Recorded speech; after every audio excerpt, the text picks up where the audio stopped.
I'm Austin. I'm Joy. This is our son Elliot, and this is our RV tiny home.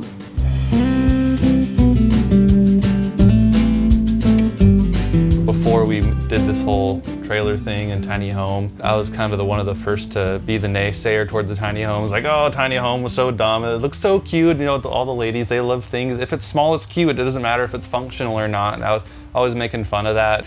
And the more I got to thinking about it, I'm like, just a minute, they got a point, you know? After a while, I definitely became a huge supporter of the lifestyle, and everyone seemed so chill that was part of it. So I'm like, hey, maybe they're onto something. Yeah. So showed him lots of tiny home tours, like what you guys film.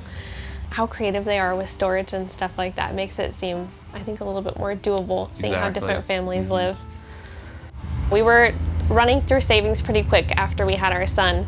I stopped working so that I could be full-time mom, housewife with him. We didn't love the environment that he would be growing up in the apartment. There just wasn't much area for him to run around, no backyard. So we were looking for something that had a better opportunity of raising our family, and this life opened up for us, and we found this RV for a good price and jumped on the opportunity, and were able to park it on our parents' land, so it's really nice. Welcome to our tiny home.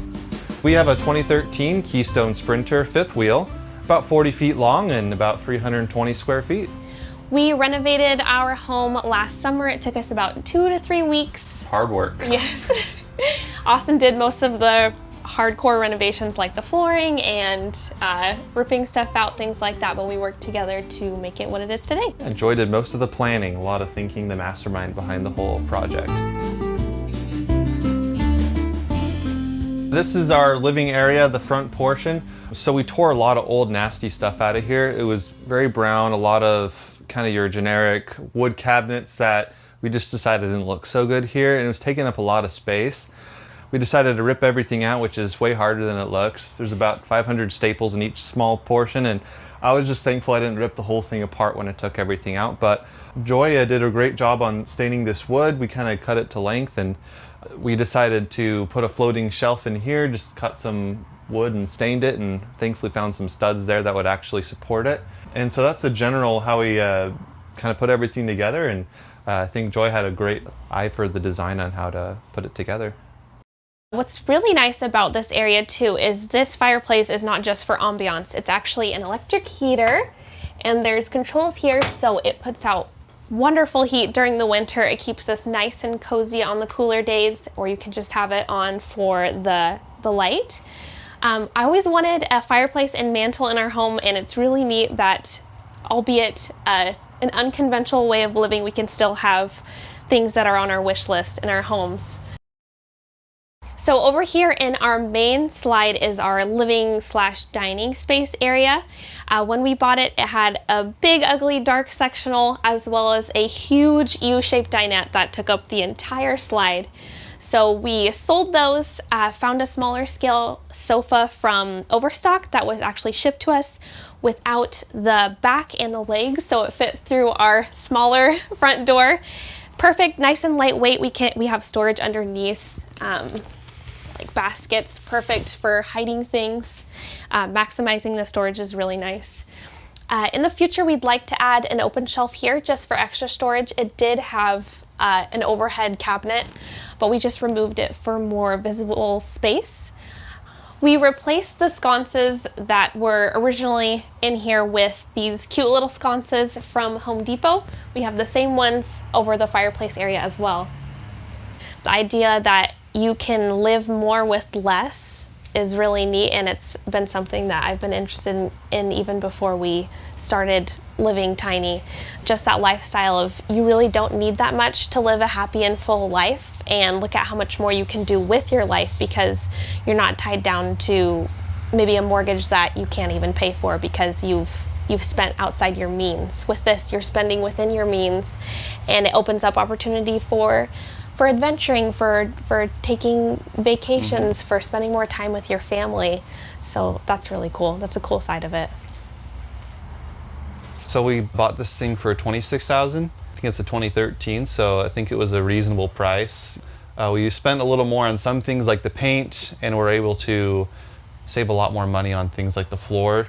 So we were actually able to get really good deal on that, because we've seen some people spend upwards of $10,000 just renovating their RV. But I think some of the main renovations, I think it was under $2,000. I think.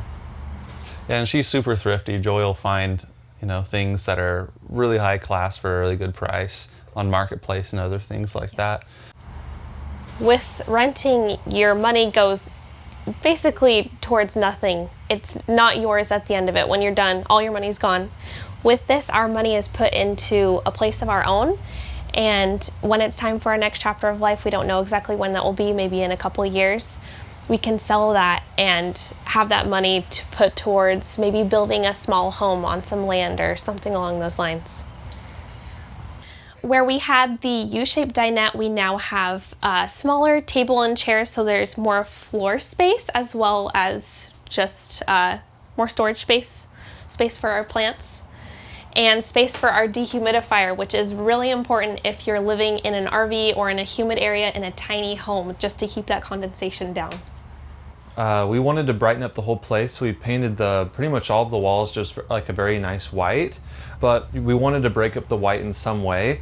So we decided on the portion of the slide out, there's kind of just a big open face.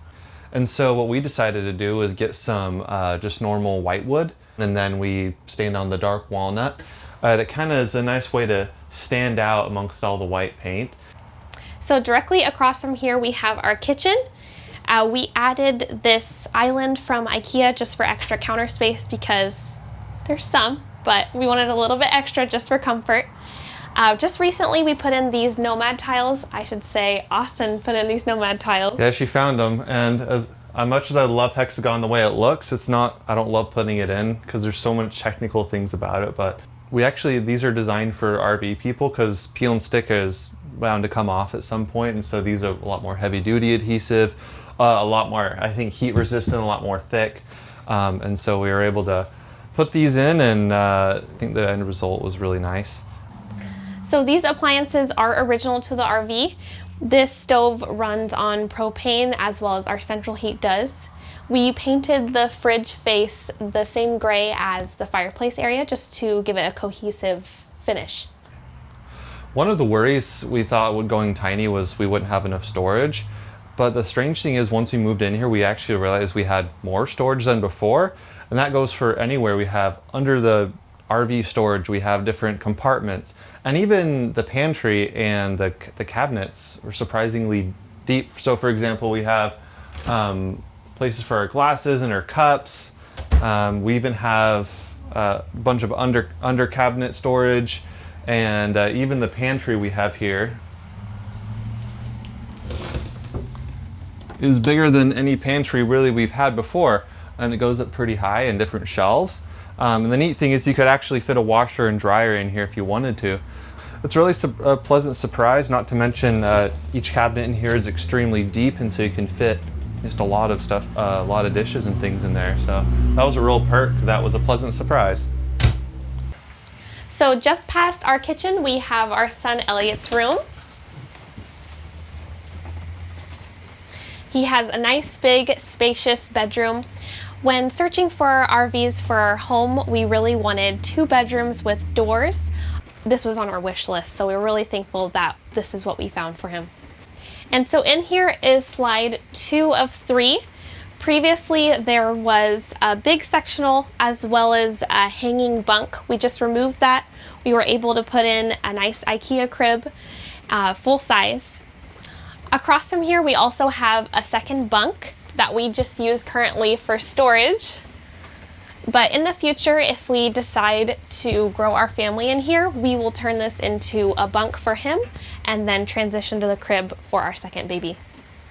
We have plenty of storage in here for our son's books and toys, drawers here, cabinets, and there's more storage over here next to his crib. Go. Car. Boop. Boat. Choo. Choo choo choo train. We've only rented apartments before, so you're kind of stuck to what they have for you, trying to make that as cozy and as much representing your family as possible, but you're limited. With this, we were really able to let our creativity flow, painting it, just making it ours. We've never lived at a place that felt more like it represents us than this place. What's this? Truck. We decided to start an Instagram page just to document renovations. Didn't really have huge expectations, but thought it'd be a fun way to kind of share our journey. We'd never done renovations before, and so we thought that'd be kind of fun to share. And through that, we found a lot of pages of families, couples, stationary or not, living in tiny homes and making that their lifestyle. And I've definitely been able to reach out to people for advice. We have a dehumidifier now, thanks to a recommendation from a nice lady that lives in a fifth wheel as well, that helps with keeping the humidity down inside RVs, which is definitely a real reality you need to think of. So yeah, gotten lots of advice. Just having it known where you're not alone in this. There's a lot of people who've done it before you and are doing it with you is really neat. Just knowing that there's so many other people that are living the lifestyle as well is pretty cool.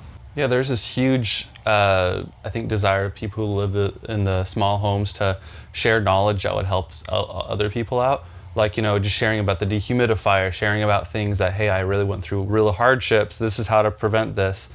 And so I think there's a lot of that. There's a lot of desire to help other people out, which I thought was really, really neat. When living tiny, you always have to be creative with your storage space. So Austin was really awesome and built these storage stairs that we use for shoe storage. It was being completely unused. It was just basically boxes when we bought the RV, and he cut it open, redid the whole thing, and now we have tons of room for our shoe storage now. So this is a bathroom, and we did quite a bit of work in this so far. Everything from top to bottom. And so here we installed a new faucet and kind of the original sink and countertop here, but it still looks good. And down below we just simply painted the existing cabinet and put a new door handle on here. The credit goes to my wife, Joy, for doing a lot of the decorations and overall thought behind this bathroom. She just the other day, she put these new decals in. So that looks really nice, and even just put this wicker basket, pictures, you know, all sorts of different plants. We got a plant right here. We got a plant hanging right here. And so the credit goes to her for doing a lot of these things. She made it look really nice. One other thing we actually did was redo the floor. So right here we have some hexagonal tile, and they're actually peel and stick with some grout in there.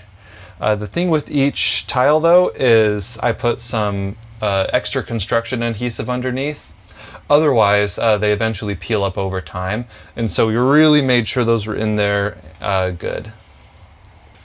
Yeah, so Joy just recently put up these decals. It's Urban Walls decals, and it really just takes this bathroom and elevates it to the next level. It just makes this whole wall kind of a statement wall, and so far we're really happy with that. Now we're in our master bedroom, which does have a door as well, like I mentioned. This is the third slide. We did have help from friends and family, which we're so thankful for. My mom actually was kind enough to sew the curtains and the faux headboard area from a throw blanket. So our bed does have under bed storage, and then over here we have our closet. We just put this curtain over the top. It originally had mirrored doors, but this curtain allows for more ventilation. And then over here we have our dresser. The top was replaced with a wood top, and we painted it, new hardware. So we took the doors off of these shelves here because it was just clunky, opening up into the bed frame, opening up into the wall.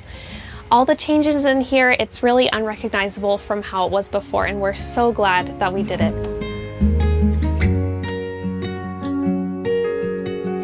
Mostly people who aren't familiar with, I think, the RV lifestyle, maybe people that we know, they're like, oh, so when are you taking this traveling? Our intention was never to take this traveling. Our intention was to have a place of our own that we could live in. And that was the purpose of that. We did look into a tiny home. Financially, it just didn't work out for us within the timeline. With buying an RV and renovating it, that was much more feasible for us. And yeah, definitely people have asked if we're traveling, and at this point we have no intention to. We've intended to make this a home for us. maybe somewhere down the road. Yeah, the desire's definitely there, but the Yeah. truck isn't. So initially a thought popped into our head was, to move in with, her parents just to save some money. But at the end of the day, I think they like having their space and we like having ours. And it's like we live in two separate houses, which we do, even though we're just, a few, 100 feet away or something like that. But it's nice at the same time being close because, whereas you live in the same house, oftentimes you get on each other's nerves.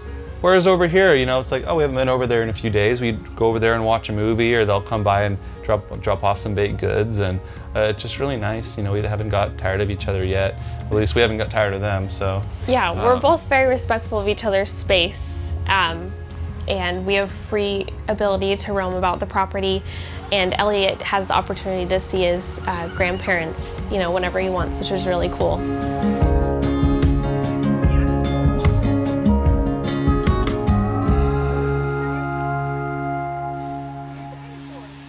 Thank you for watching our video and for stopping by Tiny House Expedition.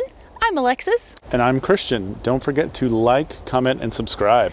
And for more tiny home tours and stories, click the videos below. And join us on Instagram for bonus content. Including face-to-face conversations with us. We hope to see you there. All right. Thanks, guys. Have a good one.